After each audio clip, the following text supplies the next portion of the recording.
అధిక పోషకాలు గల ఖర్జూరం అందరికీ ఎంతో ఇష్టమైనది. ఆహార ఉత్పత్తుల్లోనూ ఖర్జూరం వినియోగం పెరగడంతో దీనికి భారీ డిమాండ్ పెరిగింది. ప్రస్తుత వాతావరణ పరిస్థితులను దృష్టిలో పెట్టుకుని రైతులు ప్రత్యామ్నాయ పంటలు వేయాలని ప్రభుత్వం సూచిస్తోంది. చాలా మంది రైతులు ఖర్జూర సాగుపై ఆసక్తి కనబరుస్తున్నారు. ఈ సాగుపై అవగాహన కోసం హైదరాబాద్ సోమాజిగూడ ప్రెస్ క్లబ్లో పలువురు సమావేశం నిర్వహించారు.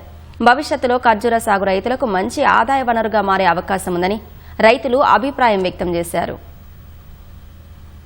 ఖర్జూర అనగానే అందరూ ఏమనుకుంటారంటే యూరోప్ కంట్రీస్ వచ్చిన ఖర్జూర అనుకుంటారు. ఆ ఖర్జూర ప్రాసెస్ ఖర్జూర, అది పండిన తర్వాత అక్కడ బాయిల్ చేసి కెమికల్ చేసి నిల్వ ఉంచే ఖర్జూర. కానీ మన ఖర్జూర ఇది ఫ్రెష్ ఖర్జూర. వరల్డ్ మొత్తంలో ఈ ఖర్జూర ఎక్కువ స్వీట్ ఉండేది అనంతపూర్, తర్వాత మన తెలంగాణలో కూడా సేమ్ అనంతపూర్ లాగా స్వీట్ వస్తున్నది. మన రెండు తెలుగు రాష్ట్రాల్లో వచ్చే ఖర్జూర చాలా స్వీట్ ఉంటది. ఇది పండు కాదు, పోషక విలువలు చాలా ఉన్నాయి.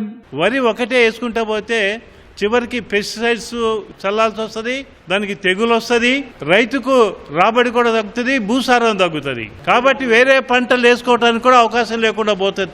ఇప్పుడు ప్రత్యామ్నాయ పంటలు, కొన్ని వర్షాలు పడని ప్రాంతాలు ఉన్నాయి, కొన్ని మెట్ట ప్రాంతాలు ఉన్నాయి, కొన్ని ఇసుక ప్రాంతాలు ఉన్నాయి. వాటిలో ఏ పంట వేస్తే బాగుంటుందో, మరి ఏదైతే లాభదాయకంగా ఉంటుందో దానిని సజెస్ట్ చేయాల్సినటువంటి బాధ్యత మరి ప్రభుత్వం పైన ఉందని చెప్పేసి మేము భావిస్తూ, మరి రైతుకు ప్రతి పంటకు కూడా మద్దతు ధర ఇచ్చి మినుములు, పెసలు, పప్పు ధాన్యాలు ఇవన్నీ కూడా దిగుమతి చేసుకుంటున్నాము. కాబట్టి అట్లా కాకుండా మనమే పండించినట్లయితే విదేశీ ద్రవ్యం మనకు వస్తుంది, వ్యక్తి లాభపడతాడు, జాతీయ సంపద పెరుగుతుంది, స్వయం ఉపాధిలో రైతులు నష్టం లేకుండా ఇది వ్యవసాయం దండుగ కాదు పండుగ అనేటటువంటి వాతావరణం ఏర్పడుతుంది తెలియదు.